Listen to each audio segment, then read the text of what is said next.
ನಮಸ್ಕಾರ. ನೀವು ನೋಡ್ತಾ ಇದ್ದೀರಾ ಟಿವಿ ವಿಕ್ರಮ ವಿಶೇಷ ಕಾರ್ಯಕ್ರಮಕ್ಕೆ ಸ್ವಾಗತ. ನಾನು ಜೆಸಿಲ್ ಡಿಸೋಜ. ನೀವು ಇಲ್ಲಿ ತನಕ ಟಿವಿ ವಿಕ್ರಮವನ್ನ ಸಬ್ಸ್ಕ್ರೈಬ್ ಮಾಡದೇ ಇದ್ರೆ ತಕ್ಷಣ ಸಬ್ಸ್ಕ್ರೈಬ್ ಮಾಡಿ. ಒಂದೊಂದ್ಸಲ ಆಶ್ಚರ್ಯ ಅನ್ಸುತ್ತೆ, ಎಂತ ದುರಂತಪ್ಪ ಈ ದೇಶದ ಬಹುಸಂಖ್ಯಾತ ಹಿಂದೂಗಳದ್ದು ಅಂತ. ಒಂದು ಸಲ ಯೋಚನೆ ಮಾಡಿ, ಯಾವ್ದಾದ್ರೂ ದೇಶದಲ್ಲಿ ಬಹುಸಂಖ್ಯಾತರ ಮೇಲೆಯೇ ಥ್ರೆಟ್ ಇದೆ ಅಂದ್ರೆ ಅದು ಈ ದೇಶ ಬಿಟ್ರೆ ಬೇರೆ ಎಲ್ಲೂ ಇರೋದಕ್ಕೂ ಸಾಧ್ಯ ಇಲ್ಲ.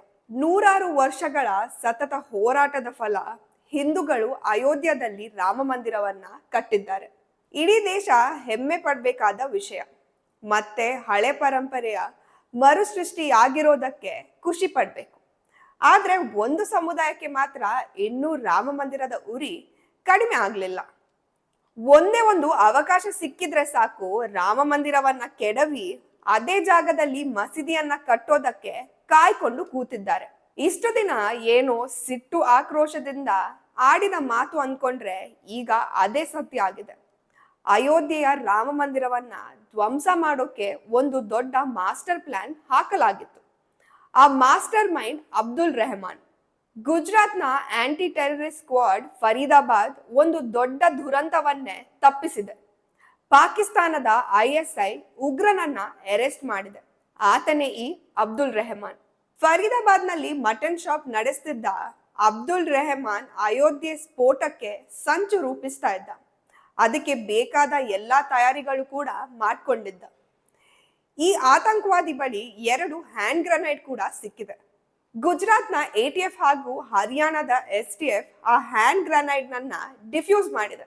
ನಂತರ ಅವನ ಬಾಯ್ ಬಿಡಿಸಿದಾಗ ಆತನ ಟಾರ್ಗೆಟ್ ಇದ್ದಿದ್ದು ಅಯೋಧ್ಯೆಯ ರಾಮ ಮಂದಿರ ಅನ್ನೋದು ಬಯಲಾಗಿದೆ.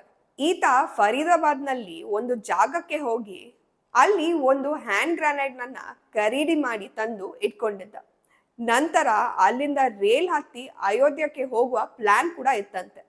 ಆದ್ರೆ ಅಷ್ಟರಲ್ಲಿ ತಗಲಾಕಿಕೊಂಡಿದ್ದಾನೆ. ಅದೃಷ್ಟ ಹ್ಯಾಂಡ್ ಗ್ರೆನೇಡ್ ನನ್ನ ತೆಗೆದುಕೊಂಡು ಡಿಫ್ಯೂಸ್ ಮಾಡಲಾಗಿದೆ. ಏಜೆನ್ಸಿ ಪ್ರಕಾರ ಸ್ಮಗ್ಲಿಂಗ್ ಮೂಲಕ ಗ್ರೆನೈಡ್ ನನ್ನ ಭಾರತಕ್ಕೆ ತಂದ್ಕೊಟ್ಟಿದ್ಯಾರು?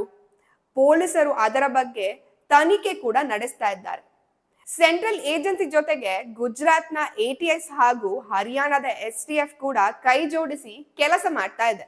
ಅಯೋಧ್ಯೆಯ ರಾಮ ಮಂದಿರ ಕೋಟ್ಯಾಂತರ ಹಿಂದೂಗಳ ಕನಸು. ಕೊನೆಗೂ ಈ ಕನಸು ಕಳೆದ ವರ್ಷ ಈಡೇರಿದೆ. ಭವ್ಯವಾದ ರಾಮ ಮಂದಿರ ನಿರ್ಮಾಣ ಆಗಿದೆ. ಕೋಟ್ಯಾಂತರ ಭಕ್ತರು ರಾಮನ ದರ್ಶನವನ್ನ ಪಡಿತಾ ಇದ್ದಾರೆ. ಆರಂಭದಿಂದ ಕೂಡ ರಾಮ ಮಂದಿರ ಕೆಲವರಿಗೆ ಟಾರ್ಗೆಟ್. ರಾಮ ಮಂದಿರವನ್ನ ನಾಶ ಮಾಡೇ ಮಾಡ್ತೀವಿ ಅಂತ ಇಂತಹ ಜಿಹಾದಿಗಳು ಶಪಥ ಮಾಡಿ ಕೂತಿದ್ದಾರೆ. ಇದಕ್ಕೂ ಮುಂಚೆ ಸಾಕಷ್ಟು ಅಂತಹ ಹೇಳಿಕೆಗಳನ್ನ ನಾವು ಕೇಳಿದ್ದೇವೆ.